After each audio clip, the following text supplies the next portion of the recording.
run of results together? Yeah, maybe a bit too late, but better late than never. That game today was the best defensive set-piece session I ever saw in my life, against the best set-piece team I've ever played, most creative. We didn't concede a real chance with 50, 60 set pieces around. That's how it felt, at least.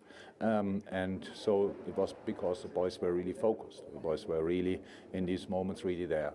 Could we have controlled the game better in moments? Yes, we could, but it was really tricky because they break the rhythm not only with the set pieces they have, but as well the time they take for it. It's all legal and all fine, but it's just difficult to deal with. And so I saw again a lot of positive things football-wise, and from a focus point of view, it was extremely good, because we just stayed in these moments really focused, really concentrated, front-footed, didn't get blocked in these moments. We all know a few weeks ago against Nottingham, we struggled a lot with these kind of things, and the boys did really well today, and so I'm really happy. Jurgen, Jamie Redknapp, congratulations on the win.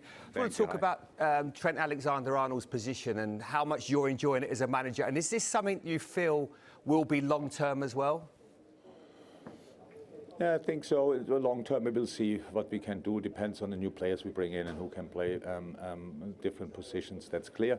But it suits him extremely well. So I think the chance he set up for Darwin was again a very, very special ball to play there. He's defensively extremely strong. We have to adapt still to the formation, because I think in last game we struggle a bit in his back. It's not about him. He cannot be everywhere.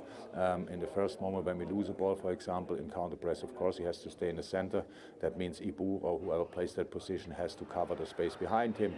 There we were a bit passive the last game, but apart from that, Trent played now pretty much all minutes since 6-7 weeks in a super intense period with games every 3 days, and for that it's outstanding what he's doing.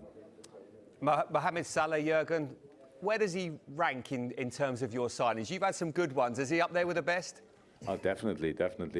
And I can't see him stopping, because that's just his nature. So I think as an offensive player, you need to have this desire to score goals. But I think a lot of people forget how many goals he sets up.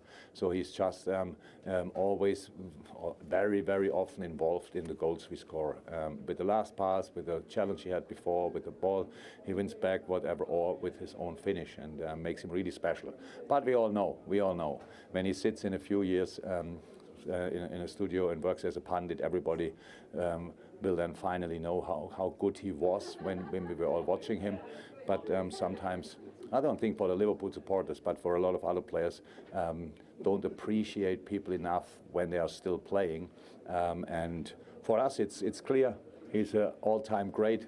But in a moment, he has to work extremely hard to help us, and that's what he's doing. And so, yeah, I know he's proud of what he achieved today. Again, 30 goals. Don't know, first player who scored in 9 consecutive home games or whatever. All really special, and the numbers are anyway outrageous. Obviously a crucial goal today as well in that victory against Brentford. It means that you move to within a point of Manchester United. I know Liverpool have played a couple of games more. Is the aim here to make sure that if anybody above you, if Manchester United or Newcastle slip up, that Liverpool are ready? No, of course. That's always good. Imagine they would. But I don't think they will, but imagine they would, and we would not be there. That would be then really, we would really regret that. So, but apart from that, if United wins the 2 games in hand, then they are 7 points away, and it's pretty much done. That we all know that. And everybody, maybe people forget a little bit Brighton. If Brighton wins all their games in hand, which when you see them playing is absolutely possible, they are above us.